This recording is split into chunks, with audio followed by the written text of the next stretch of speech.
आता relative velocity मध्ये एक एक्स्ट्रा केस झाली. एक्स्ट्रा केस काय झाली? On the top, on the top और इनसाइड ए ट्रेन. त्याच्या वरती किंवा त्याच्या मध्ये. आता जसं की आपण बघतो जेव्हा रेल्वे मधून जात असतो किंवा बस मध्ये जातो, झाडं पळताना दिसत आहेत. झाडं पळतायत का? नाही. तुम्ही जातायत. तुम्ही पळतायत का? रेल्वे पळते.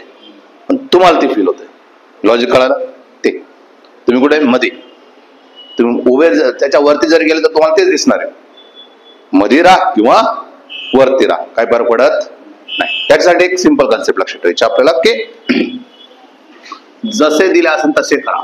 तसे दिले असेल तसे ऍड ऑन सबस्ट्रॅक्ट करा. जसं दिलं असेल ट्रेनच्या मध्ये किंवा बाहेर, जसं दिलं असेल तसं काय करा, त्याची ऍड करा किंवा सबट्रॅक्ट करा. कळालं का? जसं दिलं असेल त्याचं काय करा, त्याचं ऍडिशन करा किंवा त्याचं काय करा, सबट्रॅक्शन करा. बस एवढंच आहे. आणि ऑब्झर्व्हरची व्हेलॉसिटी काय करायची आपल्याला? उलटी करायची. ऑब्झर्व्हरची व्हेलॉसिटी काय करतो आपण? ऑलवेज उलटी करतो. हे तर माहिती ना, ऑब्झर्व्हरची व्हेलॉसिटी नेहमी काय करणार आपण? उलटी. एरो खेळत बसायची. चला बघा मग आता काय.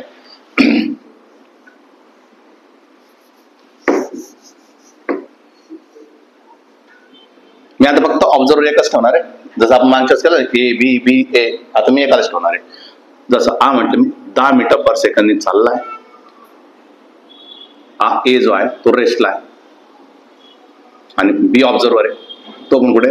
रेस्टला आहे. तर बी आता व्हेलॉसिटी काढायची तर तुम्ही काढणार V B A, sir A V A B, बरोबर की नाही? V A B. मला सांगा पटकन, मी काय सांगितलं? जसं आहे तसं ऍड करा किंवा सबट्रॅक्ट करा. 10 मीटर पर सेकंद असं चाललाय, आकाश आहे 0 ला आहे, म्हणजे काय फरक पडणार आहे का? नाही. म्हणजे किती झालं? 10 झालं. याचं स्पीड किती दिसलं आपल्याला? 10 दिसलं. कळालं का? याचं स्पीड किती दिसलं आपल्याला? 10. का बरं 10 दिसलं? जसं आहे तसं आपण ऍड केलं, 10 दिसलं. 10 दिसलं तर आपण काय म्हणणार? याची व्हॅल्यू हा कसा आहे? ऑब्झर्वर कोण आहे?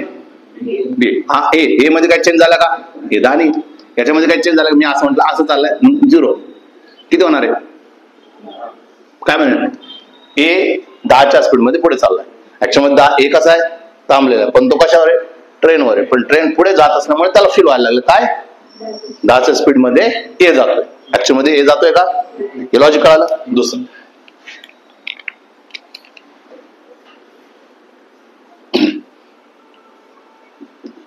10 मीटर पर सेकंद चाललाय. आता हा जो ए आहे हा 5 मीटर पर सेकंद पुढे चाललाय. कळालं का? 5 मीटर पर सेकंद पुढे चाललाय. आणि हा जो बी आहे तो रेस्टलाच आहे. बी कसा आहे? रेस्टला आहे. क्लिअर आहे सगळ्यांना? बी कसा आहे? रेस्टला आहे. तर मला सांगा आता ऍक्च्युअल ए किती होईल? आता ऍक्च्युअल ए किती होईल? दोघांची डायरेक्शन काय? दोघांची अपोजिट. शब्बास. सेम काय होऊन जाईल? ऍडिशन. म्हणजे आता ऍक्च्युअल ए किती दिसायला सुरुवात होईल? 15. ऍक्च्युअल ए किती दिसायला सुरुवात होईल? 15 दिसायला सुरुवात होईल. ऑब्झर्वर कोण आहे? बी ए. ए मध्ये काय चेंज होईल का? नाही. 15 आहे तो. आणि हा भाऊ किती? 0 आहे. म्हणजे किती दिसेल? 15 ने पुढे जाताना दिसेल. लॉजिक कळालं का? दुसरं बघा, मी असं म्हटलं हा 10 ने चाललाय आणि ए जो आहे तो 5 ने इकडे चाललाय. 5 ने चाललाय. आणि बी जो आहे तो रेस्टला आहे. बी कसा आहे? रेस्टला आहे. केसेस वेगवेगळे आहेत. हा वेगळा केस आहे, ही वेगळी केस आहे आणि आता ही तिसरी वेगळी केस आहे. बरोबर की नाही? आता मला सांगा ए किती होऊन जाईल?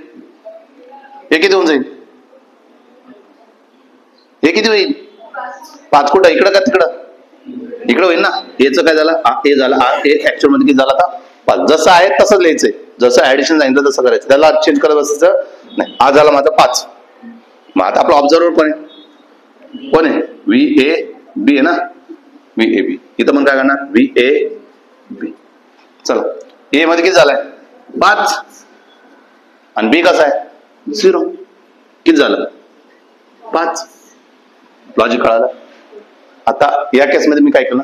या केसमध्ये मी बी ला रेस्ट मध्ये ठेवलं. आता बी ला मूव्ह करणार आहे. वरचे 3 केस सेम, फक्त आता बी ला काय करणार आपण? मूव्ह करणार आहे.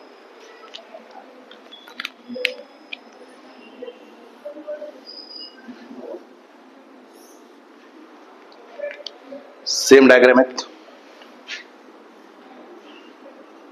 दानी चाललाय, ए रेस्टला आहे, बी बी बी मूव्ह करतोय 5 मिनिटं 5 सेकंदने. हा 15 घेऊन टाका. हा 10 ने चाललाय. आता ए 5 ने इकडे चाललाय आणि बी 15 ने इकडे चाललाय. हा किती 10 चे. आणि आता ए जो आहे तो 5 ने इकडे चाललाय आणि बी जो आहे तो या साईडने 15 ने चाललाय. कळालं का केसेस? चला आता ए किती होऊन जाईल पटकन? ए किती होऊन जाईल? 10. ए किती होऊन जाईल? 10. चल आता पटकन. आता आपण काय करतोय? V A B. हा ए ची डायरेक्शन मध्ये ऑब्झर्व कोण आहे? बी. ए ची मध्ये काय चेंज करायचं का? नाही. ए किती आहे? 10. बी किती झाला? बी चं डायरेक्शन चेंज झाले. किती झाले? 15. किती होईल नंतर? 5. या डायरेक्शन होईल ना? लॉजिक कळालं का? नेक्स्ट या इथं टोटल किती होईल? ए किती होईल? ए ऍक्च्युअल मध्ये किती होईल? आता 15 होईल. हा चला आपण काय म्हणणार? व्ही ए ऑब्झर्व कोण आहे? बी. याच्यामध्ये काही चेंज होईल का? नाही. म्हणजे काय झाला? हा 15 जसं तसा. बी चे डायरेक्शन चेंज होईल 15. तर किती झालं? 0. म्हणजे काय होईल? रेस्ट. न तिघांपैकी कोणीच रेस्टला आहे तरी पण काय फील होणार आहे? त्याला रेस्ट होणार आहे. लॉजिक कळालं? चला इथं ए किती होणार आहे? पटकन किती होणार आहे? 5. या साईडला ना ए किती होऊन जाईल? 5. चला काय म्हणायचं? V A. चला ऑब्झर्व कोण आहे? बी. मग ए च्या डायरेक्शन मध्ये काय चेंज करायचं का? 5. बी च्या डायरेक्शन मध्ये उलटा म्हणजे किती झाला? 15. किती झालं? 10 ने या साईडला येतोय. काय डाऊट आहे? सिंपल आहे.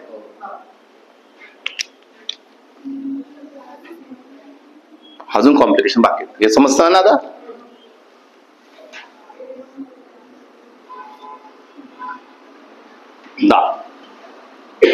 ए रेस्ट मध्ये, बी 15 ने इकडे चाललाय, ए 5 ने इकडे चाललाय, हा 10 ने चाललाय आणि बी 5 ने इकडे चाललाय, 15 ने. व्हॅल्यू काय पण देते ना ते. ए या साईडला चालला 5 ने, हा 10 ने, बी या साईडला 15. काय डाऊट आहे? समजला? चल ए किती होऊन जाईल पटकन? ए किती होऊन जाईल? 10 होऊन जाईल. ए किती झालं तुमचा? 10. काय ऑब्झर्व? बी ए बी म्हणजे किती झालं तुमचा? 10. ऑब्झर्व कोणी? बी. ए मध्ये काय चेंज होणार? 10. बी मध्ये काय? बी चे डायरेक्शन चेंज म्हणजे किती झाले? 15. किती झाले? काय डाऊट? किती दिसतंय? 15. ए किती झाला तुमचा आता? 15. हे ऍक्च्युअल मध्ये किती झाला? 15. ऍक्च्युअल मध्ये आपण काय करतो? ग्राउंडच्या रिस्पेक्टिव्ह विचार करतो म्हणून आपण तसं करू शकतो. पण ते जर सांगायला गेलं तर तुम्हाला थोडंसं कन्फ्युजन होईल. त्यापेक्षा आपला ॲरो चालले जाऊ. चला काय ऑब्झर्वर आहे? बी ए बी. हा चला कोण आहे? ऑब्झर्वर कोण आहे? बी आहे. त्याची डायरेक्शन आहे. याची डायरेक्शन चेंज करायची का? नाही.